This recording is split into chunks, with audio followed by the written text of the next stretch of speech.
রাজনীতিতে নেতারা আসেন, বক্তব্য দেন, আবার চলে যান, কিন্তু বিপদের সময় আপন ভাইয়ের মতো বুকে টেনে নেন কজন। শুক্রবার দুপুরের ঘটনা, ঢাকা মেডিকেল কলেজ হাসপাতালের ওটি বা অপারেশন থিয়েটারের সামনে তখন এক হৃদয় বিদারক দৃশ্য।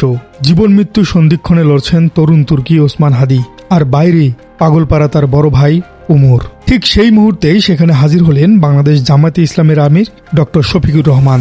তাকে দেখা মাত্রই আর নিজেকে ধরে রাখতে পারলেন না ওসমান হাদির বড় ভাই।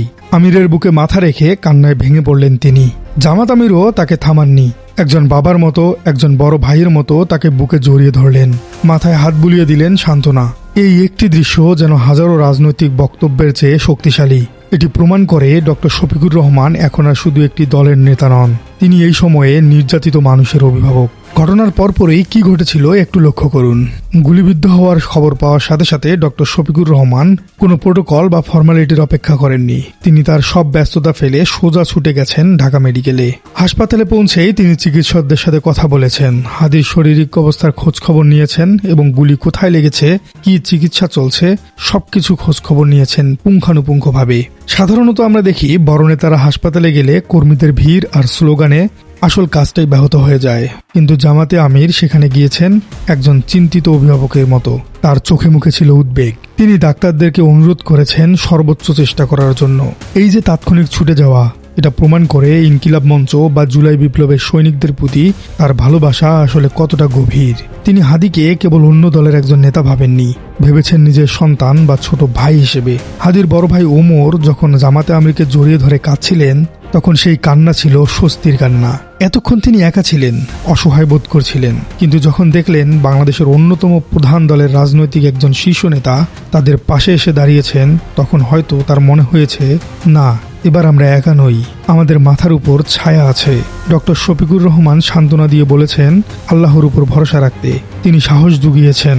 বিশ্লেষকরা বলছেন এই দৃশ্যটি বাংলাদেশের রাজনীতির এক নতুন অধ্যায়। আগে রাজনীতি ছিল শুধু ক্ষমতার জন্য, আর এখন জামাত দেখাচ্ছে রাজনীতি মানে হলো মানুষের পাশে দাঁড়ানো, মানুষের চোখের পানি মোছানো। 5 আগস্টের পর থেকে আমরা বারবার দেখেছি যেখানে কেউ বিপদে পড়েছে, বন্যা হোক বা আন্দোলন, সবার আগে ছুটে গেছেন ডক্টর শফিকুর রহমান। হাসপাতালে যাওয়ার আগেই জামাত আমির তার ভেরিফাইড ফেসবুকে একটি স্ট্যাটাস দিয়েছিলেন। সেখানে তিনি খুব স্পষ্ট ভাষায় কথা বলেছেন।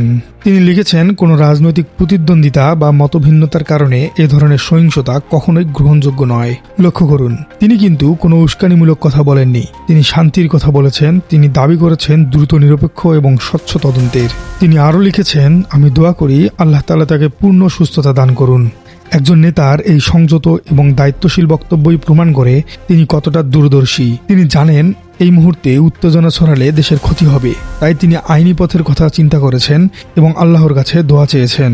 প্রিয় দর্শক, ওসমান হাদির শরীর থেকে রক্ত ঝরেছে ঠিকই, কিন্তু সেই রক্ত আজ সবাইকে এক করে দিয়েছে। ইনকিলাব মঞ্চের নেতার জন্য জামাত আমিরের এই ভালোবাসা প্রমাণ করে যে জুলাই বিপ্লবের শক্তিরা এখনো একট্টা। রাজনীতিতে এমন মানবিক দৃশ্য আপনারা আর কোথায় শেষ দেখেছেন? জামাতে আমিরের এই ভূমিকাকে আপনি কিভাবে দেখছেন? আপনার মূল্যবান মন্তব্যটি জানিয়ে দিন আমাদের কমেন্ট বক্সে। আর আপনার রাজনীতি চ্যানেলে নতুন হয়ে থাকলে আমাদের চ্যানেলটিকে সাবস্ক্রাইব করে দিন।